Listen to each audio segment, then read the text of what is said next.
For most of this section, I'm going to have this camera focused right here on the main alarm module, for good reason, because this is where all the prep work pretty much happens.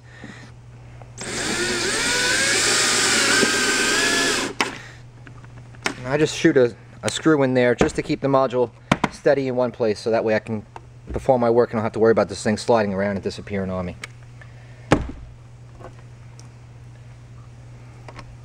So one of the very first things that I'm going to do is take my ignition output harness, and this is not necessarily have to be done in this order, it's just my habits. That's really all this is.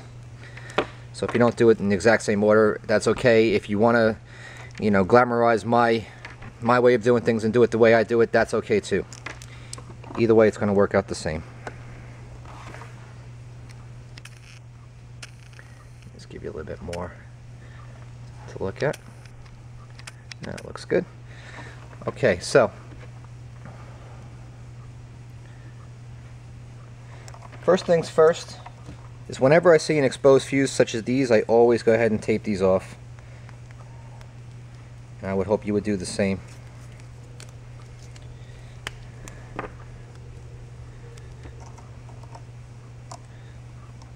I told you I was crazy with how I prepare an alarm system. But if you want to learn to do things the right way, this is the right way. Because these can definitely chafe on the underside of a dash. There's lots of metal there to be found. It could happen. And it happens, believe me.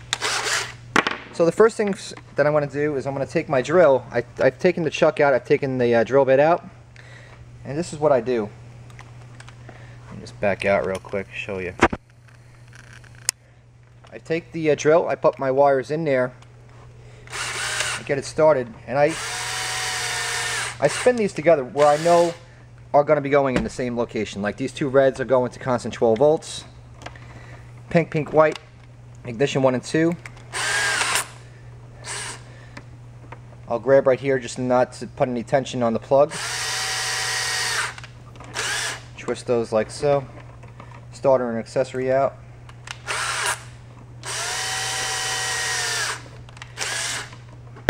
All this is going to the ignition harness, so it's just logical to keep it in such a way.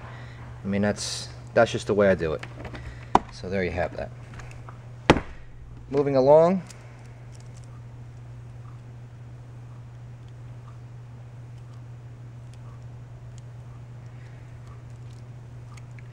Let's get some of these harnesses opened up.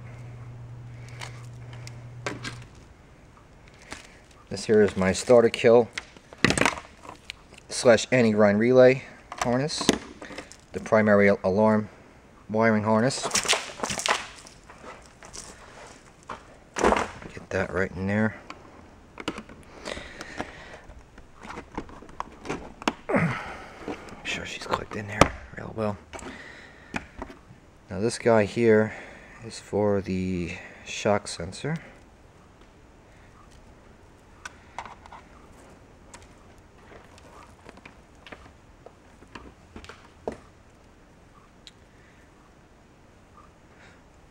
Oh, I'll be darned.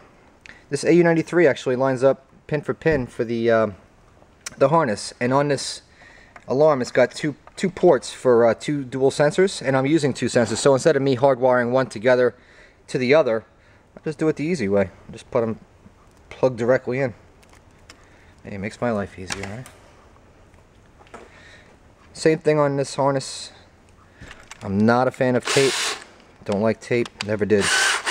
It's good for some stuff, but you know.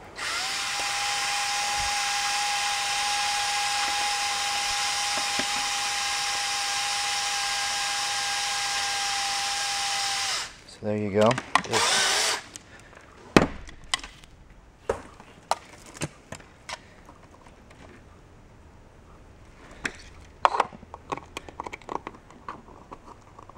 On my shock sensor, you have two adjustments, one for the pre-warn, and then one here for an instant trigger. I leave these things be. I adjust those in the vehicle. It's just the way I do things, and that's the way I suggest that you do the same. So we'll plug that guy right on board like that. I'll grab that other one.